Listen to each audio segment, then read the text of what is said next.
Chanchalguda jail పరిసరాల్లో భారీ police బందోబస్తు ఏర్పాటు చేశారు. పాత బస్తీ చెంచల్గూడ జైలుకు వెళ్లే మార్గంలోనూ బలగాలను మోహరించారు. దీనికి సంబంధించిన మరిన్ని వివరాలు మా ప్రతినిధి చారిని అడిగి తెలుసుకుందాం. చారి, చెప్పండి, చెంచల్గూడ జైలు దగ్గర ప్రస్తుత పరిస్థితి ఏంటి? వరప్రసాద్, చెంచల్గూడ జైలు దగ్గర ఉదయం నుంచి కట్టుదిట్టమైన భద్రతా చర్యలను ఏర్పాటు చేశారు పోలీసు యంత్రాంగం. అయితే ఉదయం గంట క్రితం నిమ్మగడ్డ ప్రసాద్తో పాటు బ్రహ్మానందరెడ్డిని కూడా సిబిఐ సిబిఐ కోర్టులో హాజరుపరిచిన తర్వాత నేరుగా చెంచల్గూడ జైలుకి తీసుకురావడం జరిగింది. అయితే అప్పటి నుంచి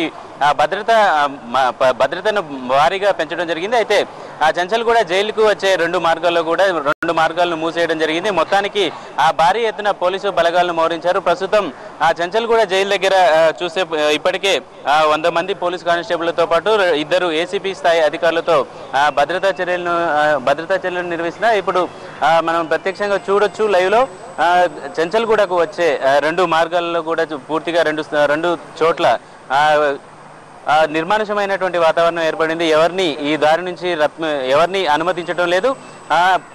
మీడియాకు సంబంధించినటువంటి వ్యక్తుల్ని కూడా ఐడి కార్డులను చూపిస్తేనే మాత్రం ఇక్కడి నుంచి అనుమతి ఇస్తున్నారు. మొత్తానికి సిబిఐ కోర్టులో జగన్ ని నిన్న అరెస్ట్ చేసిన తర్వాత ఈ రోజు సిబిఐ కోర్టులో ప్రవేశపెట్టడం జరిగింది. ఆ కోర్టులో వాదనలు కొనసాగుతున్న నేపథ్యంలో అరెస్టు చేసిన తర్వాత నేరుగా చెంచల్గూడ జైలుకు తీసుకొస్తారనే చర్చ జరుగుతుంది. ఈ నేపథ్యంలో చెంచల్గూడ జైలు వద్ద భారీగా పోలీసు బందోబస్తును ఏర్పాటు చేయడంతో పాటు ఇక్కడ వైఎస్ఆర్ కాంగ్రెస్ పార్టీ కార్యకర్తలు కావచ్చు ఎవరు ఈ ప్రాంతం వైపుకు రాకుండా కట్టుదిట్టమైన చర్యలు చేపట్టారు. అయితే ఈ రోజు వైఎస్ఆర్ కాంగ్రెస్ పార్టీ కూడా బంద్కు పిలుపునిచ్చిన నేపథ్యంలో కార్యకర్తలు ఇక్కడికి వచ్చి ఆందోళన చేస్తారనే అనుమానంతో ఈ భారీ స్థాయిలో భద్రతా చర్యలను ఏర్పాటు చేశారు. ఇప్పటికీ ప్రస్తుతం చెంచల్గూడ జైలు వద్ద మాత్రం 2 వైపులుగా ఉన్నటువంటి దారులు పూర్తిగా మూసివేయడం జరిగింది. మొత్తానికి భారీ ఎత్తున పోలీసు బలగాలు మోహరిస్తున్నారు. మరో గంట సేపట్లో కూడా ఇక్కడ పోలీసు బలగాలను మరింత పెంచే అవకాశాలు స్పష్టంగా కనిపిస్తున్నాయి. వరప్రసాద్.